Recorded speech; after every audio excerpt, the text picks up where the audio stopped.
And hello, welcome back to Japan Game Junk, the podcast.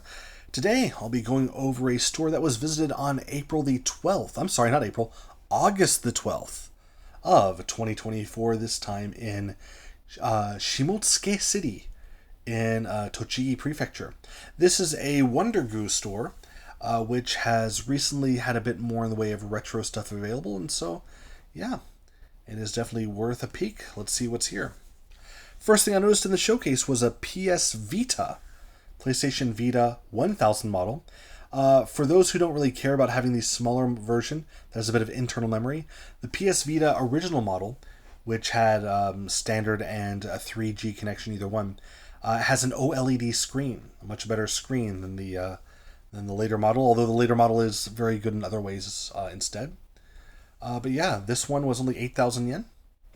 Pretty good for an original model PS Vita these days. Right behind it was a boxed 2DS XL, LL in Japan that is, with the metal slime motif. Very much a limited run version for 30,000 yen. They did though have your standard DS Lights and DSIs, stacks of them, grays and whites for 1,500 yen each. Typical price these days, I think. Then there's an Epoch LCD game.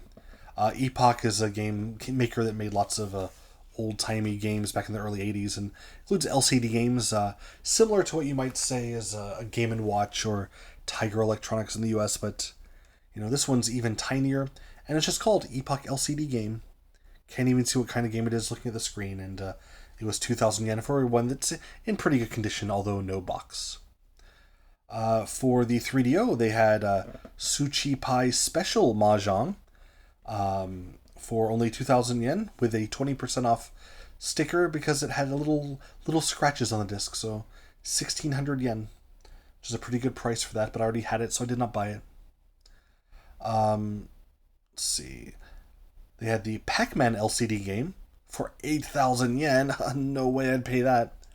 One thing I did get was a Genicon controller. So Retrobit made these Generations machines that are basically they licensed a bunch of old games, put ROMs on a mini system, which are really popular now. These mini systems, they have one of everything.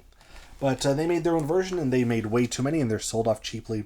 So I picked one up, and I made a live video of it before, and it's mostly not very good, but the controller I found to be very good.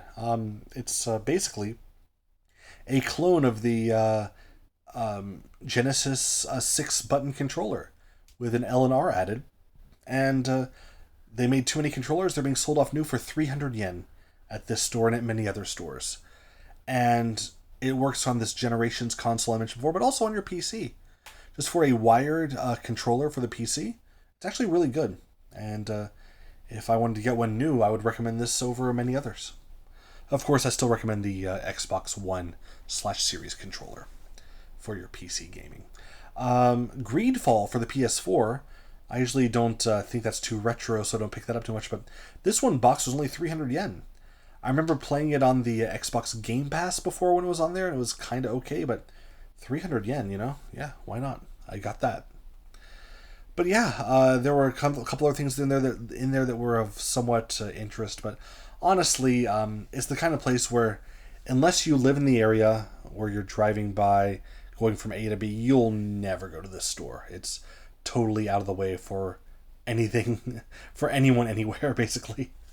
And it's some, bit of memory for me because when I lived a bit closer to that area, almost 20 years ago, I did go through there quite a bit, and I remember seeing the changes of the game shops in the area, and WonderGoo used to be so much more fun than it is now. And just a lot of wistful memories, so I was happy to be back there, but yeah, I think unless you're living around there, you're not going to go to the store, and it's not really worth the travel there with your car or rental car or whatever. But still, almost said Shimotsuma, which is in Ibaraki, that's different. Shimotsuke City in Tochigi. Their WonderGoo store was a bit of a wistful memory for me, and so I picked up a few things there, as mentioned in this episode.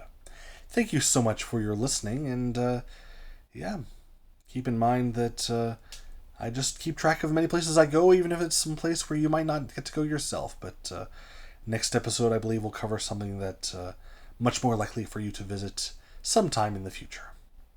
Thank you so much for your attention.